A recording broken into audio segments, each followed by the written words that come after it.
ಮೋದಿ ಎರಡನೇ ಬ್ರಹ್ಮಾಸ್ತ್ರ ಬರುತ್ತಿದೆ. ಸಂವಿಧಾನದಲ್ಲಿರುವ article 30A ಅನ್ನು ತೆಗೆದುಹಾಕಲು ಮೋದಿ ಮತ್ತು ಅಮಿತ್ ಶಾ ಮುಂದಾಗಿದ್ದಾರೆ. ಅಸಲಿಗೆ ಏನಿದು ಆರ್ಟಿಕಲ್ 30A? ಪ್ರತಿಯೊಬ್ಬ ಹಿಂದೂಗಳು ಇದರ ಬಗ್ಗೆ ತಿಳಿದುಕೊಳ್ಳೋದು ಯಾಕೆ ಪ್ರಮುಖವಾಗುತ್ತದೆ?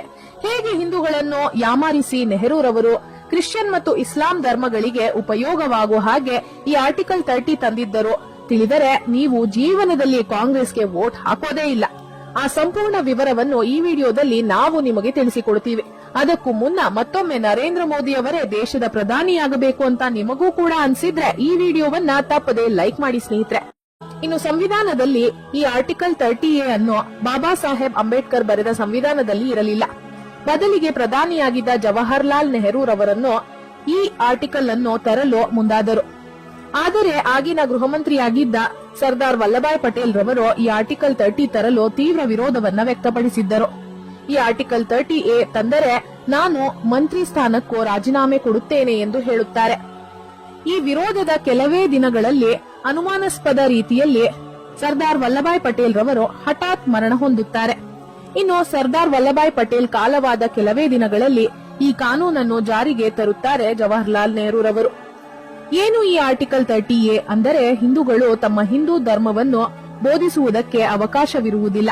ಅಂದರೆ ಹಿಂದೂಗಳು ಪ್ರೈವೇಟ್ ಸ್ಕೂಲ್ ಮತ್ತು ಕಾಲೇಜ್ಗಳಲ್ಲಿ ಈ ಹಿಂದೂ ಧರ್ಮವನ್ನು ಎಲ್ಲೂ ಕೂಡ ಉಪದೇಶಿಸುವುದಾಗಲಿ ಬೋಧಿಸುವುದಾಗಲಿ ಮಾಡಬಾರದು ಮತ್ತು ಹಿಂದೂ ಧರ್ಮವನ್ನು ಬೋಧಿಸುವುದಕ್ಕಾಗಿ ಸ್ಕೂಲ್ಗಳನ್ನು ಆರಂಭಿಸಬಾರದು.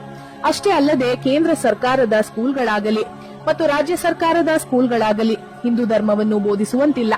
ಅಷ್ಟೇ ಅಲ್ಲದೆ ಈ ಆರ್ಟಿಕಲ್ 30A ನಲ್ಲಿ ಮುಸ್ಲಿಮರು, ಕ್ರೈಸ್ತರು, ಸಿಖ್ಖರು ತಮ್ಮ ಧರ್ಮವನ್ನು ಬೋಧಿಸುವುದಕ್ಕಾಗಿ ಸ್ಕೂಲ್ಗಳನ್ನು ಆರಂಭಿಸಬಹುದು. ಹೌದು ಸ್ನೇಹಿತರೆ, ನೀವು ಕೇಳ್ತಿರೋದು ನಿಜ. ಇಸ್ಲಾಂ ಧರ್ಮವನ್ನು ಬೋಧಿಸುವುದಕ್ಕೆ ಮುಸ್ಲಿಮರು ಮದರಾಸಗಳನ್ನು ತೆರೆಯಬಹುದು ಮತ್ತು ಕ್ರಿಶ್ಚಿಯನರು ತಮ್ಮ ಕ್ರೈಸ್ತ ಮತವನ್ನು ಹೇಳಿಕೊಡಲು ಅವರು ಕೂಡ ಸ್ಕೂಲ್ಗಳನ್ನು ತೆರೆಯಬಹುದು. ಅಷ್ಟೇ ಅಲ್ಲದೆ ಈ ಮದರಾಸಗಳಲ್ಲಿ ಕ್ರಿಶ್ಚಿಯನ್ ಸ್ಕೂಲ್ಗಳಲ್ಲಿ ಅವರು ಅವರ ಧರ್ಮದ ಬಗ್ಗೆ ಏನು ಬೇಕಾದರೂ ಹೇಳಿಕೊಡಬಹುದು. ಇದಕ್ಕಾಗಿ ಅವರಿಗೆ ಪೂರ್ತಿ ಹಕ್ಕು ಮತ್ತು ಅಧಿಕಾರವಿರುತ್ತದೆ. ಆದರೆ ಇಲ್ಲಿಯವರೆಗೂ ಕೂಡ ಭಗವದ್ಗೀತೆಯನ್ನೇ ಆಗಲಿ ರಾಮಾಯಣವನ್ನೇ ಆಗಲಿ ಹೇಳಿಕೊಡಲು ಹಿಂದೂಗಳು ಪ್ರತ್ಯೇಕ ಸ್ಕೂಲ್ಗಳನ್ನು ತೆರೆಯುವಂತಿಲ್ಲ. ಆಶ್ಚರ್ಯಕರ ಸಂಗತಿ ಏನೆಂದರೆ ಹಿಂದೂಗಳು ಮತ್ತು ಹಿಂದೂ ದೇವಾಲಯಗಳ ಹುಂಡಿಗಳಲ್ಲಿ ಹಾಕುವ ಹಣವು ಮುಜರಾಯಿ ಇಲಾಖೆಗೆ ಹೋಗುತ್ತದೆ, ಅಂದರೆ ರಾಜ್ಯ ಸರ್ಕಾರಕ್ಕೆ ಹೋಗುತ್ತದೆ. ಈ ಹಣವನ್ನು ರಾಜ್ಯ ಸರ್ಕಾರವು ಮಸೀದಿಗಳು, ಚರ್ಚ್ಗಳ ಉದ್ಧಾರಕ್ಕಾಗಿ ಬಳಸುತ್ತಾರೆ. ಆದರೆ ಮಸೀದಿಗಳು, ಚರ್ಚ್ಗಳಿಗೆ ಬರುವ ದಾನದ ಹಣವನ್ನು ಸರ್ಕಾರ ಮುಟ್ಟುವುದೇ ಇಲ್ಲ. ಈ ಕಾನೂನು 30A ಆರ್ಟಿಕಲ್ ಅನ್ನು ಹಿಂದೂಗಳ ಮೇಲೆ ಉದ್ದೇಶಪೂರ್ವಕವಾಗಿ ಅಂದಿನ ಪ್ರಧಾನಿಯಾಗಿದ್ದ ನೆಹರೂರವರು ತಂದಿದ್ದರು. ಇದನ್ನು ತೆಗೆದುಹಾಕುವ ಧೈರ್ಯ ಮತ್ತು ಗುಂಡಿಗೆ ಇಲ್ಲಿಯವರೆಗೂ ಕೂಡ ಯಾವ ಪ್ರಧಾನಿಗೂ ಇರಲಿಲ್ಲ.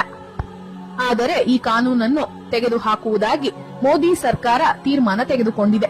ಇನ್ನು ಹಿಂದೂ ವಿರೋಧಿಯಾದ ಈ ಆರ್ಟಿಕಲ್ 30A ಅನ್ನು ಮೋದಿ ಸರ್ಕಾರ ಕೂಡಲೇ ತೆಗೆದು ಹಾಕಬೇಕಾ? ಹೌದು ಅನ್ನೋ ಹಾಗಿದ್ರೆ ಎಸ್ ಅಂತ, ಇಲ್ಲ ಅನ್ನೋ ಹಾಗಿದ್ರೆ ನೋ ಅಂತ ನಮಗೆ ಕಮೆಂಟ್ ಮಾಡಿ ನಿಮ್ಮ ಅಭಿಪ್ರಾಯವನ್ನ ತಿಳಿಸಿ. ಹಾಗೆ ಈ ವಿಡಿಯೋವನ್ನ ತಪ್ಪದೆ ಎಲ್ಲರಿಗೂ ಶೇರ್ ಮಾಡಿ. ಧನ್ಯವಾದಗಳು.